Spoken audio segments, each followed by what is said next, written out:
আমরা হয়তো সচরাচর সবাই আপনারা চিনে থাকেন, এটা এখন 12 মাস পাওয়া যায়। আর এই আমরা দিয়ে যদি ছোটো মাছ চচ্চড়ি করা হয় তাহলেও কিন্তু বাড়ির ছোট বড় সবাই কিন্তু চেটেপুটে এটা খেয়ে নেবে। আর আমি যেভাবে রান্না করছি এই রান্নার সিস্টেমটা দেখলে কিন্তু এটা আরও বেশি দারুণ স্বাদ হয়ে যায়।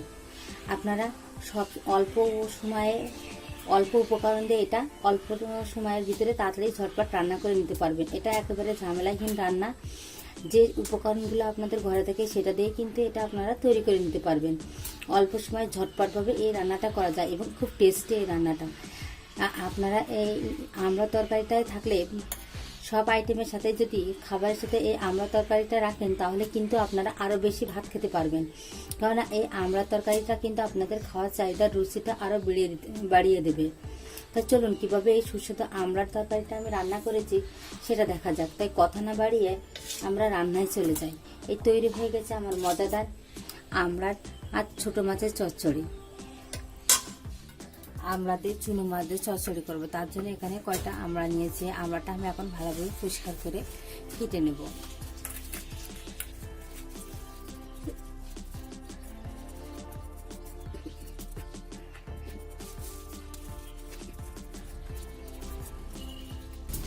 খোসা ছাড়াই নিচ্ছি, এখন পিস পিস করে এটা কেটে নেব। এভাবে পিস করে কেটে নিলাম।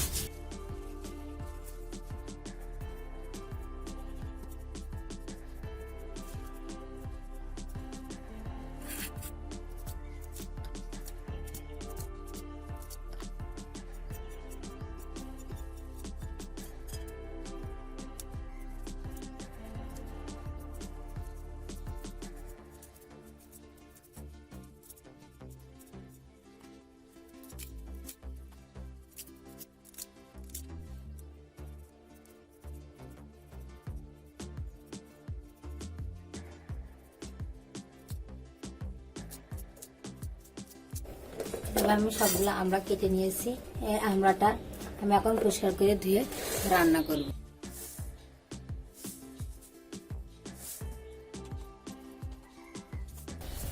কাঁচা ঝাল কিছুটা লবণ দিয়ে আমি এটা বেটে নেব।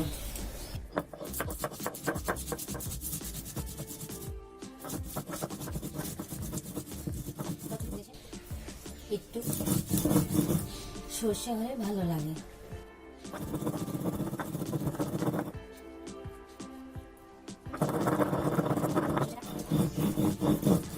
কাঁচা ঝাল আর লবণ দিয়ে বেটে নেবেন, তাহলে তিতে হওয়ার ভয় থাকবে না।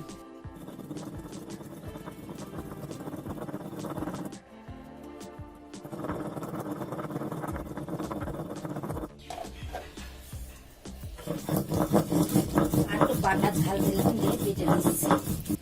এটা ভালোভাবে ফিনিশ করে কেটে নেবেন, রান্না সরষে তাজা তাজা ফেলে দেবেন, এটা ভালো লাগবে না।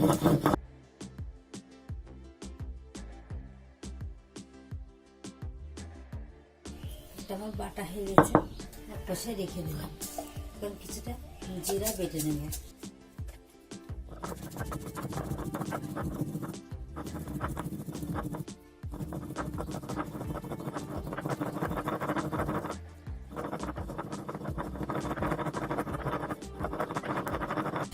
জিরাটা বাটা হয়ে গেছে।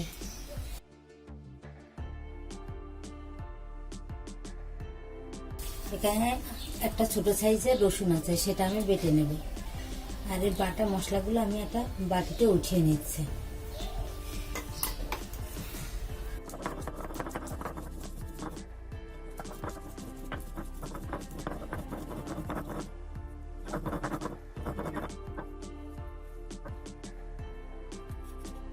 একটা ছোট সাইজের পেঁয়াজ কুচি করে নিয়েছি, সেটা এখন কেটে নেব।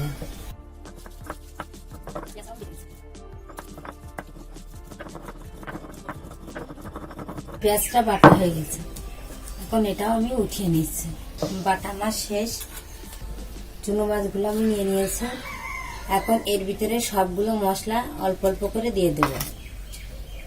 রসুন বাটা, পেঁয়াজ বাটা, সর্ষে বাটা, জিরে বাটা, লবণ, হলুদ সবকিছু দিয়ে এটা আমি মাখিয়ে রাখলাম।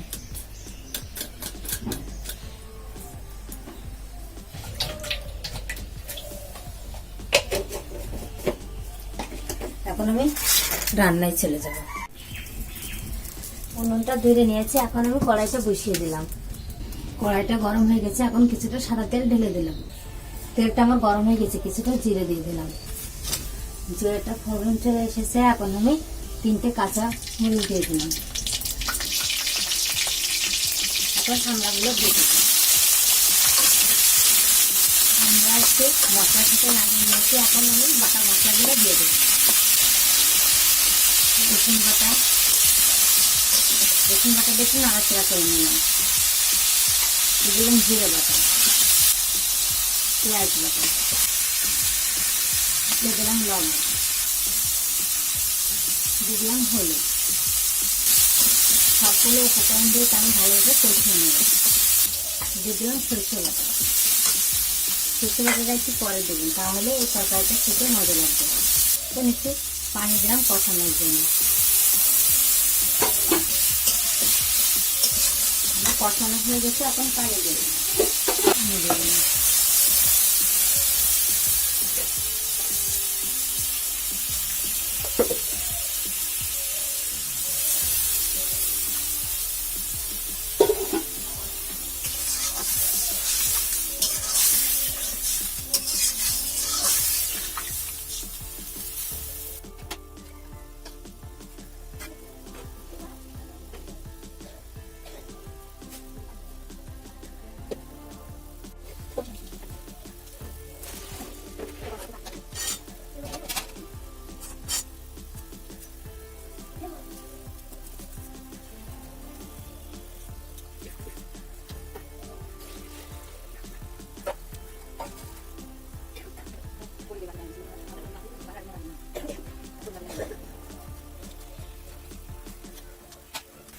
পানিটা উঠে গেছে, এখন ঝোলটা ফুটে উঠেছে। এখন আমি এই চুনো মাছগুলো দিয়ে দেবো এর ভিতরে।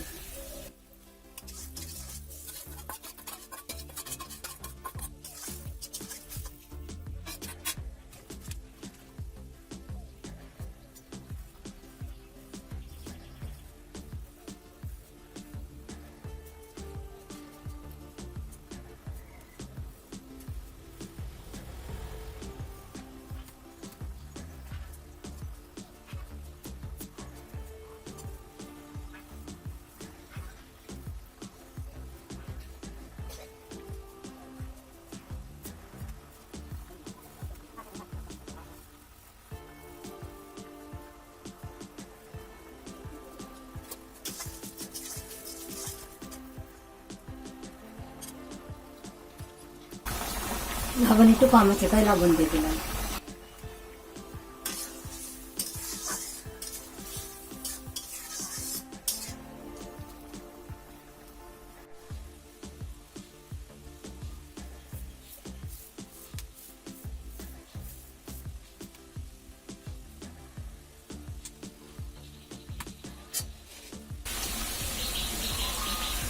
তৈরি হয়ে গেছে আমার এই যে আমড়ার চচ্চড়িটা হয়ে গেছে। এখন এটা নামিয়ে নিচ্ছে।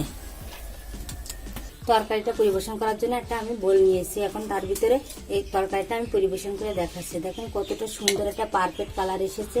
আর এই তরকারিটা খেতেও কিন্তু অনেকটা সুস্বাদু হয়েছে। এটা অনেক সময় খাবারের রুচি থাকে না, তখন কিন্তু এইভাবে আমড়া দিয়ে ছোট মাছ চচ্চড়ি করে খেতে পারেন আপনারা। খেলে কিন্তু মুখে একটা রুচি ফিরে আসবে। আর আমরা ছোট মাছের চচ্চড়িটা কিন্তু একটা অন্যরকম একটা তরকারি।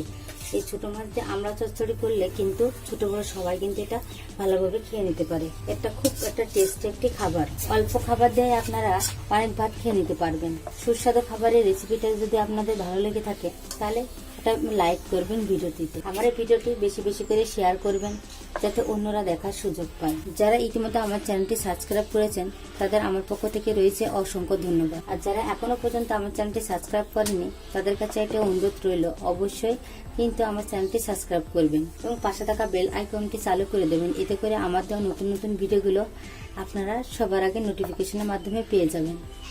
সবাইকে ধন্যবাদ।